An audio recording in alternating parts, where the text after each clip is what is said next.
أشهد أن محمدًا رسول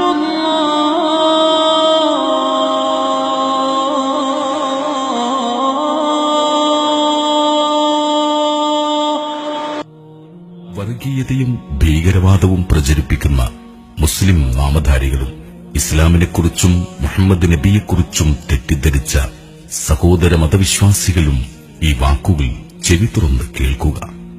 മുഹമ്മദ് എന്ന അത്ഭുത പ്രതിഭാസത്തെക്കുറിച്ച്. അതെ, നിങ്ങൾ മുഹമ്മദ് എന്ന ഇസ്ലാം മത പ്രവാചകനെ മാറ്റി നിർത്തി താഴെ പറയുന്ന വ്യക്തികളെ ഒന്ന് പരിശോധിച്ചു നോക്കൂ. നിങ്ങൾക്ക് മനസ്സിലാകും എന്തായിരുന്നു മുഹമ്മദ് എന്നും എന്തുകൊണ്ട് അദ്ദേഹം ഇത്രയും ചർച്ച ചെയ്യപ്പെടുന്നു എന്നതും.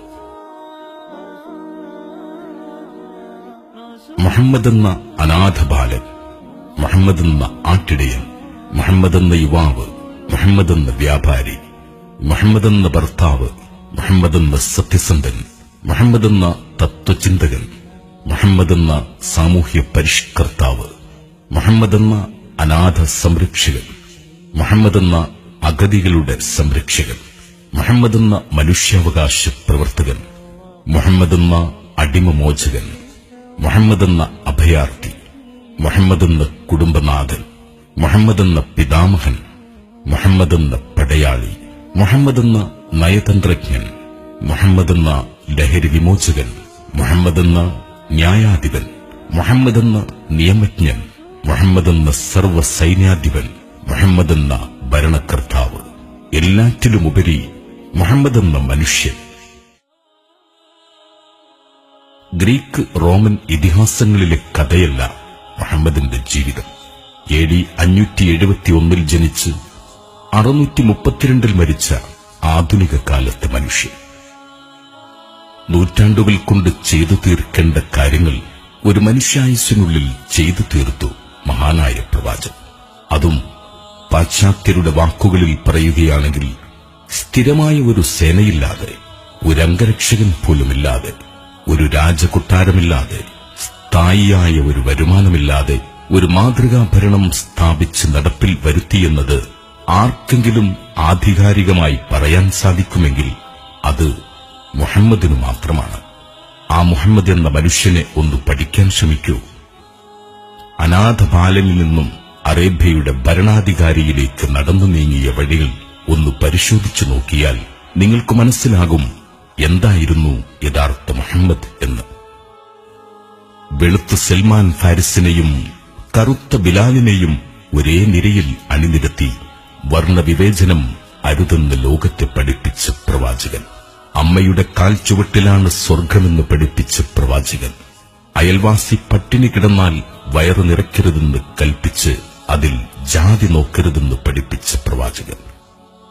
കട്ടത് എന്റെ മകൾ ഫാത്തിമയാണെങ്കിലും കൈമുറിക്കുക തന്നെ വേണമെന്ന് പറഞ്ഞ നീതിമാൻ.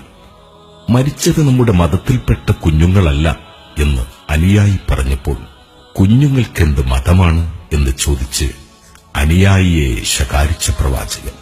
മാതാപിതാക്കളോട് ചേ എന്ന വാക്കുപോലും പറയരുതെന്ന് പഠിപ്പിച്ച സ്നേഹപ്രവാചകൻ. മരണം മുന്നിൽ കണ്ടപ്പോഴും എന്റെ ജനത എന്നോർത്ത് കരഞ്ഞ പകരമില്ലാത്ത നേതാവ്. ഭർത്താവിനെ ശപിക്കരുതേ, ഭാര്യയെ നോട്ടം കൊണ്ടുപോലും വിഷമിപ്പിക്കരുതേ എന്ന് പഠിപ്പിച്ച കുടുംബനാഥൻ. പിതാവിന്റെ വിയർപ്പ് കുടുംബത്തിന്റെ നിലനിൽപ്പെന്ന് ഓർമ്മിപ്പിച്ച പ്രവാചകൻ.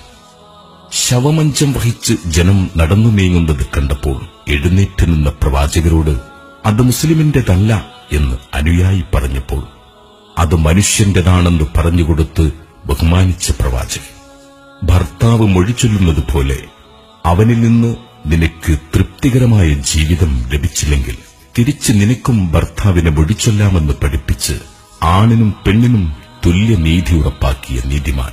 ഒരാളോട് പുഞ്ചിരിച്ചാൽ അത് ദാനമാണെന്നും നിനക്ക് നിന്റെ മതം, അവർക്ക് അവരുടെ മതം, മറ്റു മതങ്ങളെ പരിഹസിക്കരുതെന്നും പഠിപ്പിച്ച പ്രവാചകൻ. സ്ത്രീ എന്നാൽ ബഹുമാനിക്കപ്പെടേണ്ടവളും ആദരിക്കപ്പെടേണ്ടവളുമാണെന്ന് ആദ്യമേ പഠിപ്പിച്ച പ്രവാചകൻ. വഴി തടസ്സപ്പെടുത്തി ഒരു മുള്ളു കണ്ടാൽ പോലും ആ തടസ്സം നീക്കാതെ മുന്നോട്ട് പോവരുതെന്ന് പഠിപ്പിച്ച പ്രവാചകൻ. ഏറ്റവും ചിലവ് കുറഞ്ഞ വിവാഹമാണ് ഏറ്റവും മഹത്വമേറിയതെന്ന് പഠിപ്പിച്ച പ്രവാചകൻ. അറിവ് വിശ്വാസിയുടെ സമ്പത്താണ്. അത് എവിടെ കണ്ടാലും പെറുക്കിയെടുക്കണമെന്ന് ഓർമ്മിപ്പിച്ച പ്രവാചകൻ. പെണ്ണിന്റെ സുരക്ഷിതത്വമാണ് സമൂഹത്തിന്റെ നിലനിൽപ്പെന്നും പെൺമക്കളുള്ള കുടുംബമാണ് ഉത്തമ കുടുംബമെന്നും പഠിപ്പിച്ച പ്രവാചകൻ. നിന്റെ വിരലുകളിൽ നിന്നെ തിരിച്ചറിയാനുള്ള അടയാളമുണ്ടെന്ന് പഠിപ്പിച്ച പ്രവാചകൻ. അനാഥ കുട്ടികളുടെ മുമ്പിൽ സ്വന്തം കുട്ടിയെ ലാളിക്കരുതെന്ന് പഠിപ്പിച്ച കാരുണ്യപ്രവാചകൻ. എത്ര പറഞ്ഞാലും പൂർണ്ണമാകാത്ത വാക്കുകൾ, എത്ര എഴുതിയാലും അവസാനിക്കാത്ത വരികൾ. നിങ്ങളും ഇന്നു മുതൽ പഠിക്കൂ ആ മഹാനായ മനുഷ്യനെക്കുറിച്ച്. ഇസ്ലാം മതത്തിന്റെ അന്തസ്സത്ത അറിയാത്ത മുസ്ലിം നാമധാരികളായ ഭീകരവാദികളുടെ തടവറയിൽ നിന്ന് മോചിപ്പിക്കുവിൻ ഈ മനുഷ്യസ്നേഹിയായ മുഹമ്മദിനെ. മുസ്ലിമേ, അറിയുക, നിങ്ങൾക്ക് നിങ്ങളുടെ സഹോദര സമുദായത്തിലെ സുഹൃത്തിന് നൽകാവുന്ന ഏറ്റവും നല്ല സമ്മാനമാണ് ഖുർആൻ പരിഭാഷയും മുഹമ്മദ് നബിയുടെ ജീവിത ചരിത്രവും.